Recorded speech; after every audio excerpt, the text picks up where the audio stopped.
With today's message, we have made it to the end of our look at the book of Psalms, and I hope that through this message today you will see that these Psalms have hints of virtually any Christian concept that you can think of. If you're not convinced of that, go and read the other 136 that we have not looked at, and I think you will see that that is true. As we close in on Easter, we'll see how this particular psalm that we're going to look at this morning, Psalm 132, which was probably written maybe 500 or so years before Jesus, his time, was written about Jesus that much in advance. The psalm largely concerns King David and the Ark of the Covenant. First of all, I'd like to rehash in your memory, refresh it, and just a little about the ark so you know completely what I'm talking about. This is not to be confused with Noah's Ark. This is not a big boat. This was a rather small box. And the ark that we're looking at today is the central figure in this psalm. If you have ever seen the movie Indiana Jones and the Last Crusade, you know a little bit about the Ark of the Covenant already. But simply put, the ark housed God's glory on earth for the Israelites. They carried it with them wherever they went, even into war. But just like anything else, things tend to grow old. In time, they took the ark for granted, and more or less, there were times where they even used it as a good luck charm, in a sense, to try to get them out of a jam. And didn't work out too well for them when they treated it in that manner. But through a series of events which are beyond the scope of what we're going to look at this morning, it was stolen by the enemies of the Israelites. You can read all of that, specifically in the book of 1 Samuel, has a very good history of that. And you'll see that it didn't work out too well either for the pagans who stole the ark, as they experienced great suffering and even death by mishandling the ark. The Israelites eventually got their ark back, and it is this saga about the Ark of the Covenant that this Psalm 132 was written. As we've been looking at all these different psalms, we've been classifying them under a certain theme, and this is the first one that we will have looked at that is classified as a psalm of ascents. Now, the word ascent means to go up. So it means that this is a song they would sing as they were literally ascending the hill towards the temple to go to worship. They were preparing for worship ahead of time by singing together along the way. And I think it's appropriate to close out this series on the Psalms by looking at a song of ascent, because this psalm in particular, of course, points to God as an ascent would. When we look up, we imagine God above us. So when we read this, we will read this psalm this morning in its entirety. It is 18 verses. At least it's not 176 verses like the psalm from last week, which, if you weren't here, we thankfully didn't read all 176.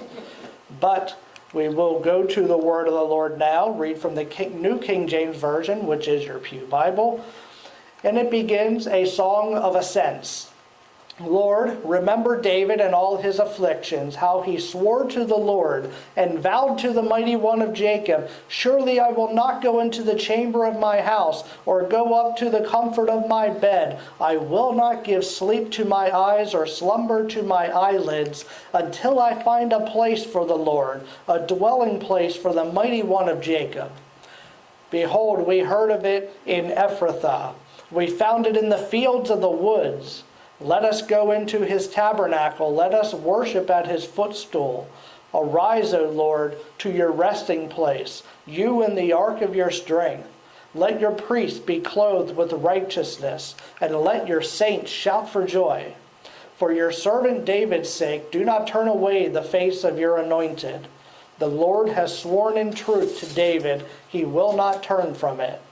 I will set upon your throne the fruit of your body, If your sons will keep my covenant and my testimony, which I shall teach them, their sons also shall sit upon your throne forevermore.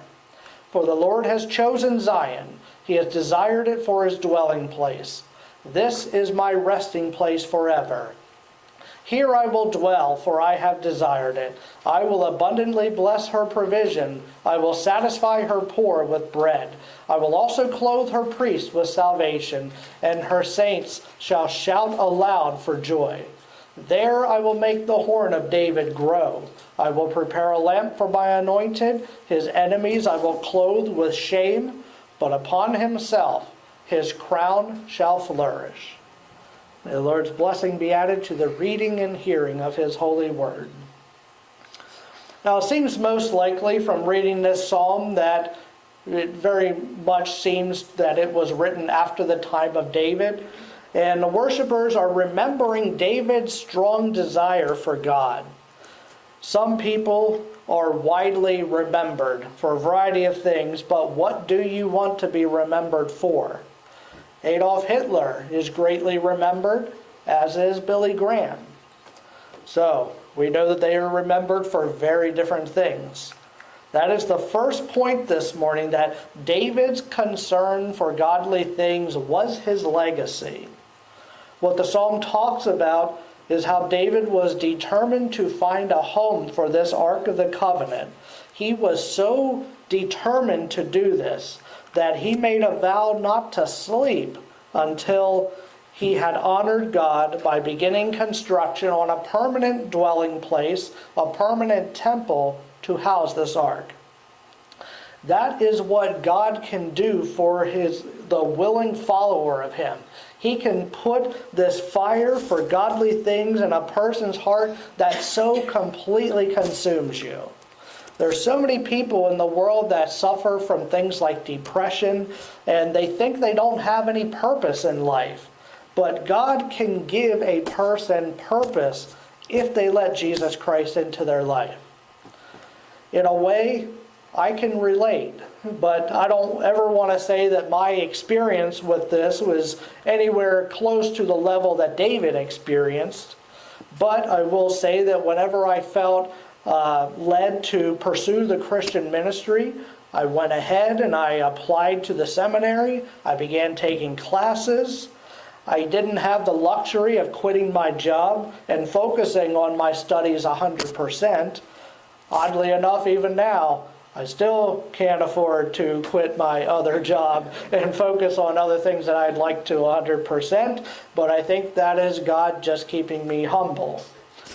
But about 2 weeks or so per year, it was a requirement for me to drive out to Ohio, and it couldn't just be eastern Ohio near Pittsburgh. It had to be western Ohio, where the seminary was located, and I had to take some classes in person in order to satisfy the requirements.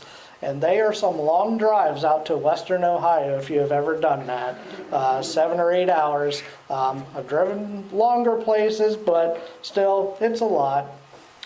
But believe me that when I say that I wasn't going to start on a path like this unless I felt absolutely compelled to do so. And it's not the most convenient thing, as I've tried to illustrate either, yet I just felt so consumed about it that I had to do something about it. When you accept God's will for your life, it completely consumes you in a variety of different ways, very similar to what happened to David. Now, David's situation was in many ways different than mine, but he was bound and determined to build a temple to house this Ark of the Covenant, which housed the glory of the Lord. But with David, God went and put restraints on him. You see, since David was a great warrior, God had decided he is not the man that he wanted to build the temple.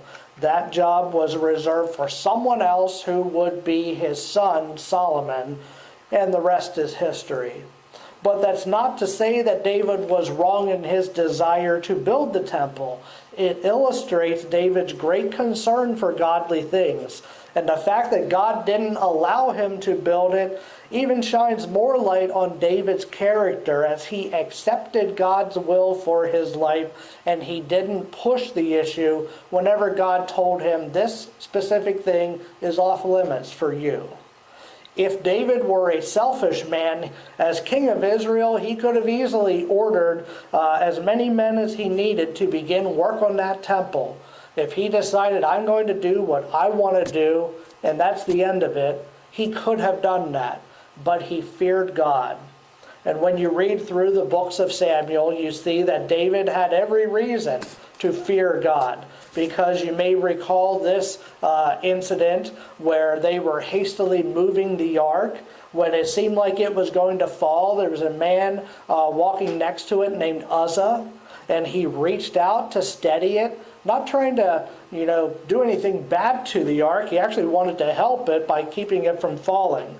Well, how did that work out for him? If you remember from Sunday school growing up, he was struck dead in an instant because humans were forbidden to touch the ark. That's why they had to slide these wooden poles through these loops in the side so that they could lift it up and carry it so they could touch the wood and not the actual ark. That's what we see from David, is his concern for God was a reflection of what was in his heart. And when you think of the way you live your life, this is really what it boils down to. What is in your heart? Now, we can look at the ark and look at the way that David wanted to honor God. The Israelites, they had to travel around with this tent, and they had to set it up, and they put the ark inside whenever they wanted to worship. And then they'd move on, they'd take down the tent, and it's a lot of intensive labor to go through this time and again.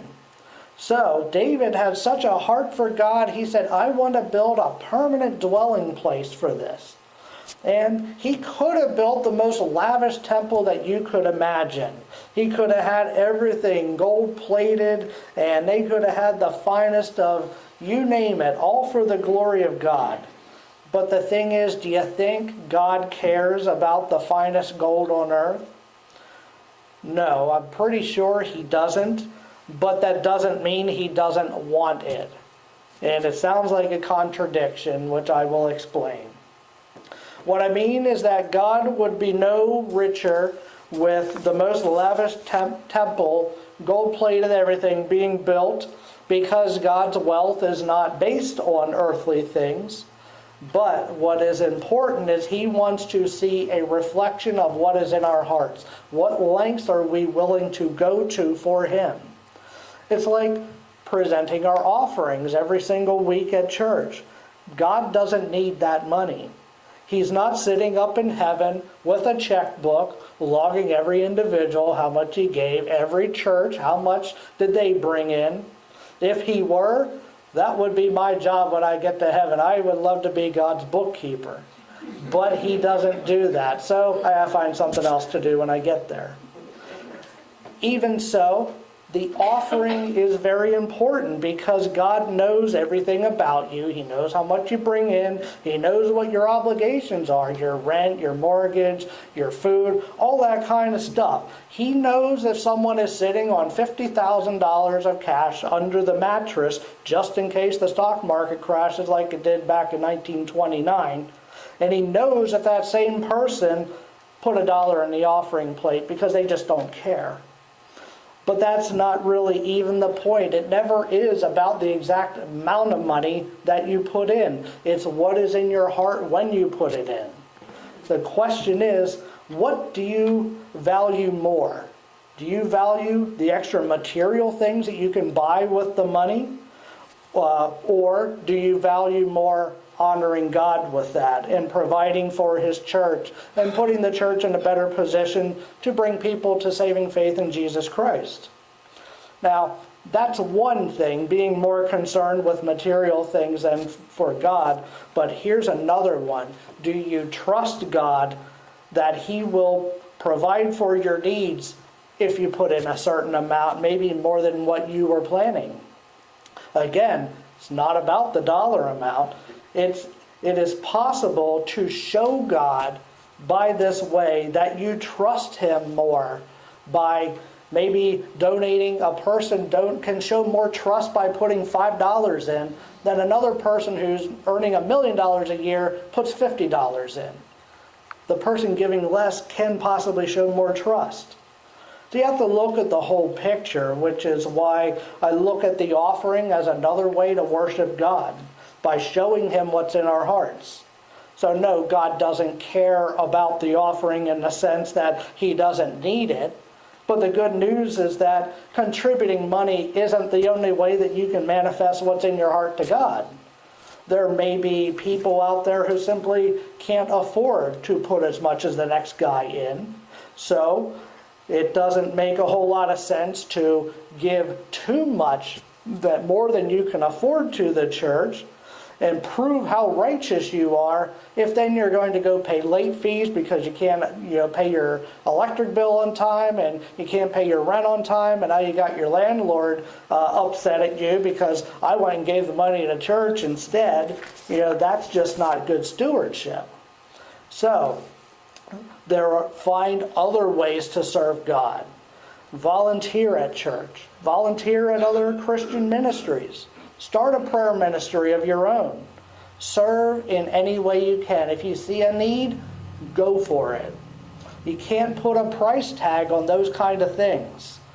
And in the same way that you can leave a great legacy of stewardship by donating thousands of dollars to the church, you can also leave a great legacy, maybe a greater legacy, by volunteering and meeting people's needs in those ways, maybe more so than the big donor. We can think of the fire in the heart that the Holy Spirit puts in us as this catalyst, that it gets us started. It starts us on our trip of ascent. And in a way, Psalm 132 can be our ascent psalm too, even though we're not going up the hill towards the temple in a literal sense. It reminds us of faithfulness of past believers like David, who have come before us and set a great example to follow. You might ask, though, to where are we ascending? Well, no matter what happens, we are ascending to a place to be with God forever. If we pass from this world before Jesus returns, we're ascending to be with Him in heaven. But if God's will is that Jesus comes with the trumpet sound to take His church with Him, that we'll meet Him in the air before we leave this world, then we're ascending to meet Him in the air. So either way, we are ascending, and we are on a journey of ascents. It's sort of a long first point, but there's only one more, so we will go into our second point, which that leads to, which concerns the way that the Israelites found the ark. In verse 6 it said, "We heard it in Ephrathah, we came upon the ark in the woods." Other translations say in the fields of Jaar, which both are good translations.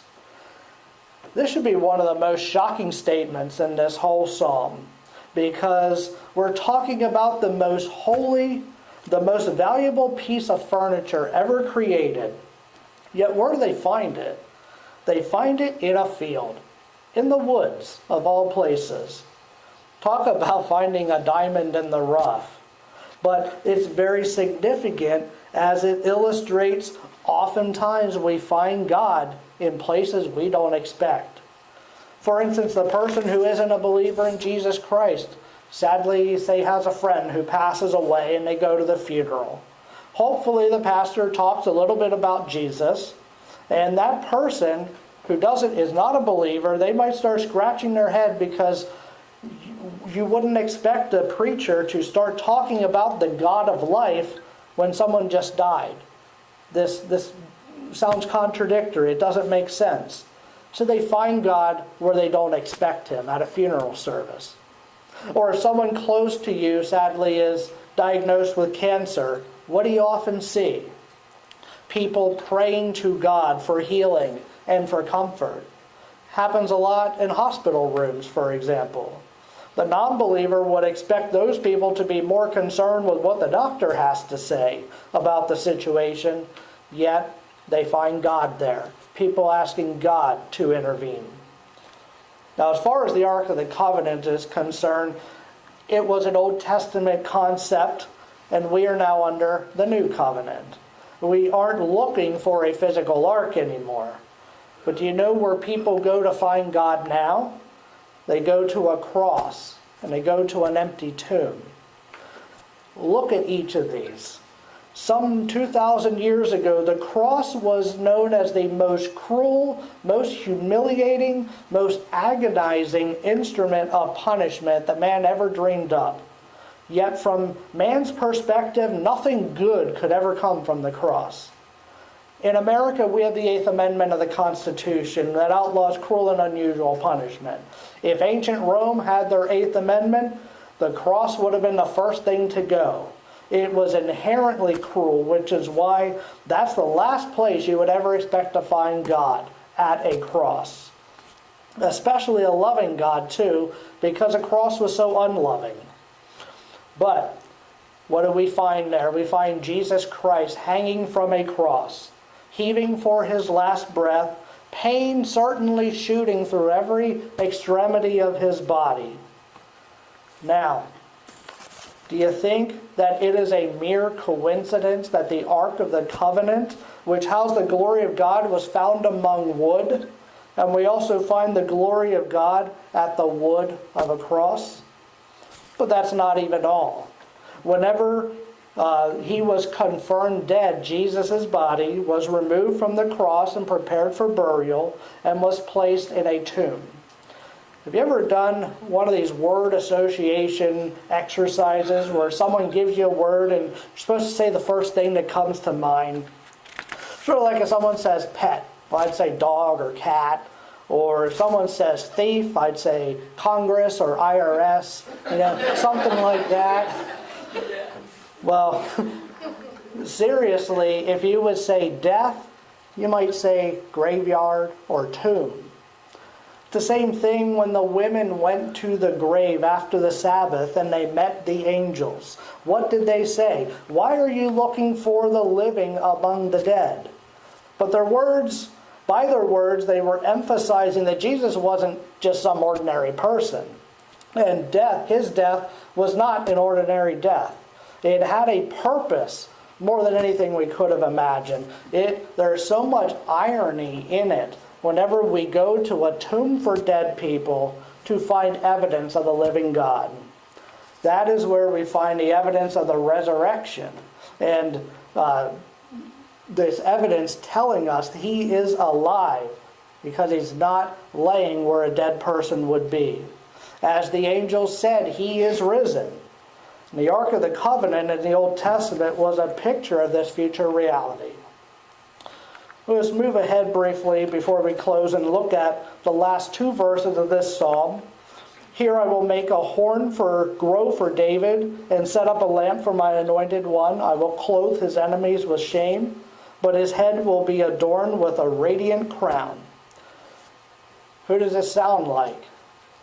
Obvious answer, Jesus. Not only are these verses the opposite of what we would expect if we were living in Palestine 2,000 years ago when Jesus was sentenced to death, but we look forward to the future fulfillment of these verses when Jesus comes back and rules for eternity. Like all of the Psalms, this isn't just some isolated Old Testament passage that we can ignore because we're New Testament Christians, so we're only concerned with the New Testament. It doesn't work that way. We can learn significant details about God by looking at his ultimate plan for man's salvation in these verses. We can still sing this psalm today with all of our hearts because we are in the process of our own ascent, which is anticipating Jesus' return.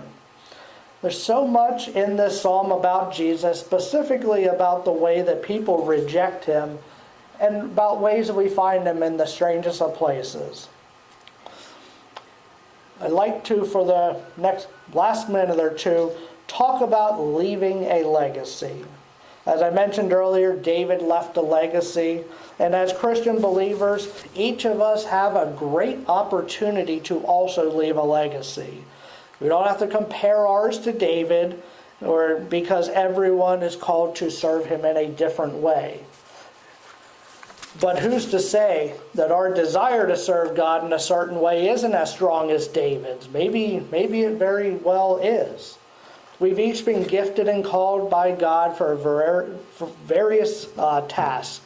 For example, Billy Graham led numerous people to the Lord, but maybe your legacy is to lead one specific individual to the Lord. And that is as important to God as what Billy Graham did, leading thousands to the Lord. It's like the shepherd who leaves the 99 and goes to find the one stray sheep to bring back into the fold. Maybe that's the one that you will have a hand in. Furthermore, maybe God called you to help finances work through the church and give an opportunity to show him how much you trust him by giving of what he has entrusted to you.